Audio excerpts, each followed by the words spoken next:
Bonjour à tous, je suis ravie de vous retrouver pour cette nouvelle vidéo. Donc je suis Céline Engels, coach spécialisée en reconversion professionnelle, également formée en psychologie positive, en neurosciences et en intelligence collective. Et aujourd'hui j'aborde avec vous la thématique de l'état d'esprit. Simplement finalement comment réussir à trouver votre équilibre vie pro, vie perso, comment réussir votre reconversion grâce à votre état d'esprit. Donc j'avais envie de parler de l'état d'esprit parce qu'en fait tout est une question d'état d'esprit entre guillemets, mais pas seulement. Je me suis intéressée aux travaux de Carol Dweck, qui est une chercheuse en psychologie sociale à l'université de Stanford, qui est aussi l'auteur du livre Mindset, comment finalement avoir une nouvelle psychologie du succès en se basant sur l'erreur. Et donc en fait, notre amie Carol Dweck explique au travers de son livre, au travers des différentes études et recherches qu'elle a fait sur l'état d'esprit, que selon elle, il y a deux grands états d'esprit.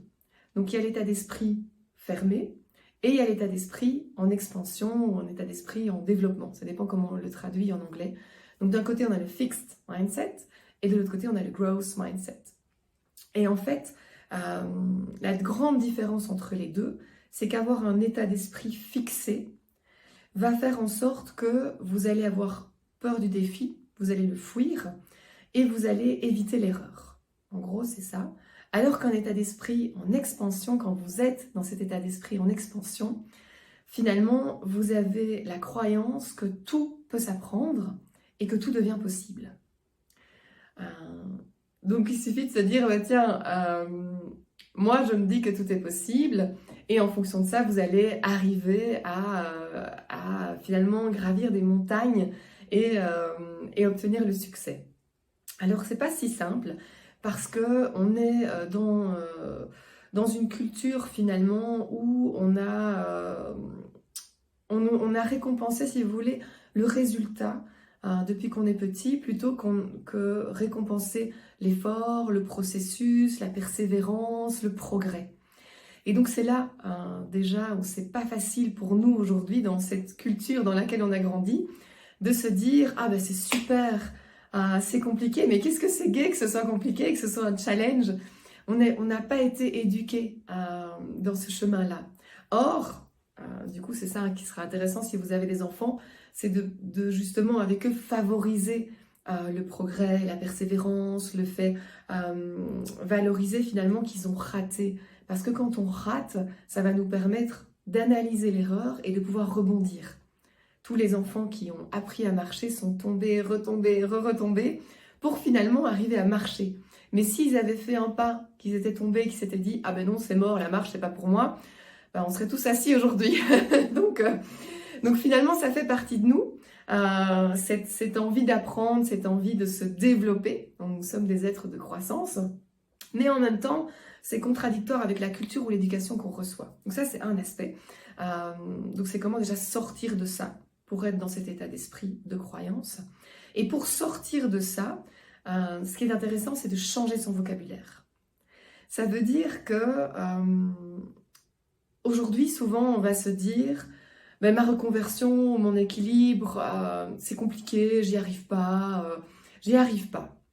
Et donc, au lieu de se dire j'y arrive pas, c'est de se dire j'y arrive pas encore ou j'y arriverai bientôt.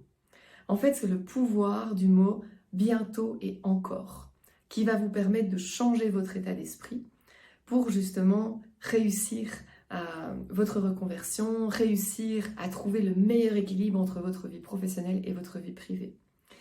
Et donc, si je reviens un petit peu sur la différence entre un état d'esprit fixe et un état d'esprit en croissance, en développement, si on regarde ça par rapport aux compétences, un état d'esprit fixe va se dire que les compétences sont innées. Il y a cette croyance-là.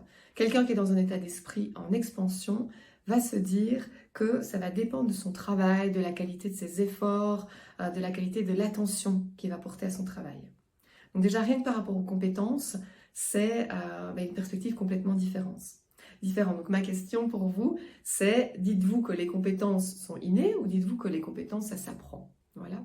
En sachant qu'une compétence, c'est ce triangle entre le savoir, le savoir-être et le savoir-faire, et que donc dedans forcément il y a une question d'attitude, et donc il y a une question de mindset aussi au sein de la compétence, en tout cas une notion de mindset au sein de la compétence, ou pas. Donc ça c'est un premier point.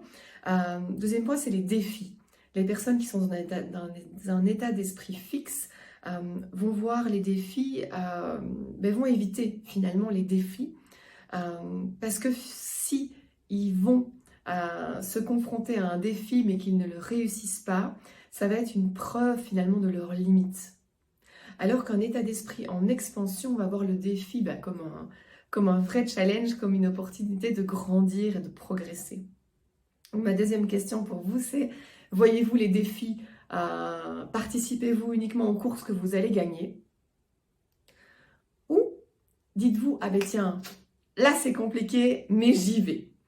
Parce que du coup, ça change de nouveau complètement votre état d'esprit et donc la perspective que vous donnez à vos actions.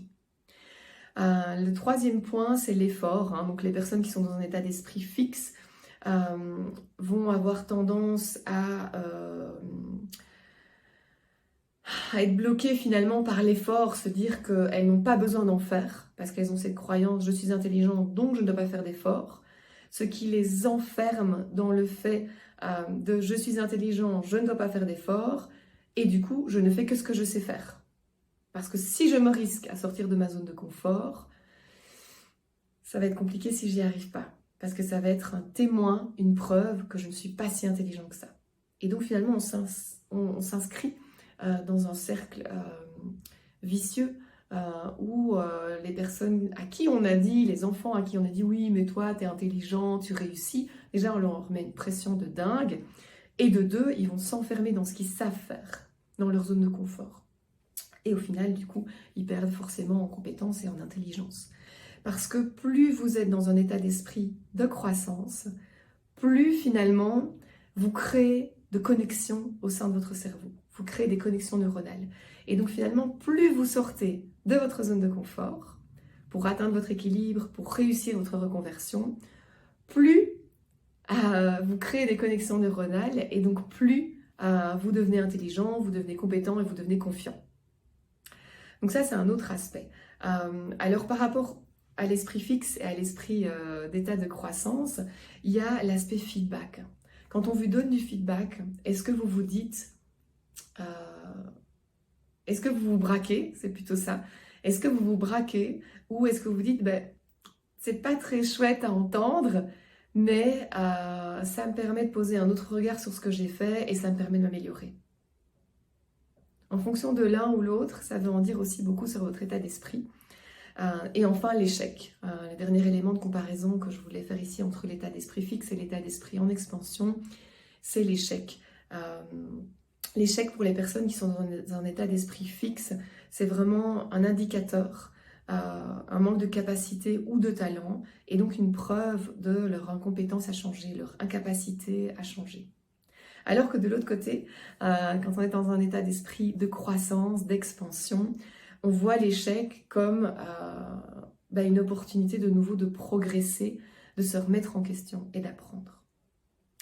Donc, quelle est votre attitude face à l'échec? Et donc, quelle est votre attitude aussi face à votre reconversion, face à votre capacité à trouver votre équilibre vie pro, vie perso? Parce que, en vous parlant de cet état d'esprit, je veux aussi faire le lien du coup avec la zone de confort. Vous l'aurez compris, quand on est dans un état d'esprit de croissance, on sort beaucoup plus régulièrement de sa zone de confort parce qu'on a intégré le fait que plus on sort de sa zone de confort, plus on se développe, plus on développe des connexions neuronales et donc plus on devient intelligent et donc plus on arrive à réussir à surmonter des challenges. Et donc plus on se développe et donc plus on se développe, forcément plus on est confiant, plus on favorise notre estime de nous-mêmes et donc plus on réussit et plus on se met dans une dynamique positive. Donc comment abordez-vous justement votre reconversion? Est-ce que c'est selon vous dans un état d'esprit fixe ou est-ce que c'est selon vous dans un état d'esprit en expansion? Ça fait le lien aussi forcément avec le cycle d'apprentissage. que j'expliquerai du coup dans une autre vidéo. Mais ici, j'avais vraiment envie de vous parler de la différence entre ces deux états d'esprit parce que ça va conditionner votre capacité à appréhender votre reconversion ou à appréhender votre capacité à trouver le juste équilibre entre votre vie pro et votre vie perso. Donc forcément, il y a toute une série de croyances aussi qui sont derrière tout ça. Mais ce que je vous invite à faire, c'est de vous observer dans votre quotidien, de vous observer par rapport aux réflexions que vous avez sur votre reconversion. Est-ce que vous dites « Ah non, ça c'est pas possible, j'y arriverai jamais ». Essayez de vous dire « c'est pas possible pour l'instant » ou « c'est pas encore possible ». Mais qu'est-ce que je dois apprendre pour pouvoir réussir ma reconversion? Qu'est-ce que je dois apprendre pour arriver à avoir cet équilibre vie pro, vie perso? En sachant qu'aujourd'hui, tout s'apprend. Tout peut s'apprendre. Et quand on a cette croyance-là, que finalement chaque erreur, chaque obstacle va vous permettre d'avancer vers votre vie idéale, vous pouvez tout réaliser. Et c'est ça la grande différence entre les deux états d'esprit. Voilà. Donc je vous invite à vous observer, mais aussi à vous mettre dans cet état d'esprit, dans ce growth mindset, pour pouvoir appréhender votre reconversion, votre équilibre de vie et du coup y donner une toute nouvelle perspective. Parce que tout est possible au final. Il n'y a qu'à apprendre. Il n'y a qu'à apprendre. Il n'y a qu'à faire des essais-erreurs, analyser ces erreurs-là et pouvoir finalement réitérer, apprendre des erreurs, se relever et c'est comme ça qu'on apprend à marcher et c'est comme ça qu'on marche justement et qu'on avance vers sa vie idéale. Donc, allez-y. Si vous avez envie d'autres conseils pour réussir votre vie pro, perso, trouver le meilleur équilibre de vie ou atteindre simplement votre vie idéale, je vous invite déjà à vous abonner à cette chaîne. Et en même temps, vous pouvez me suivre aussi sur Facebook avec Wood You, la structure Wood You, sur Instagram avec Wood You Métier Passion. Et je vous dis à très bientôt pour une nouvelle vidéo.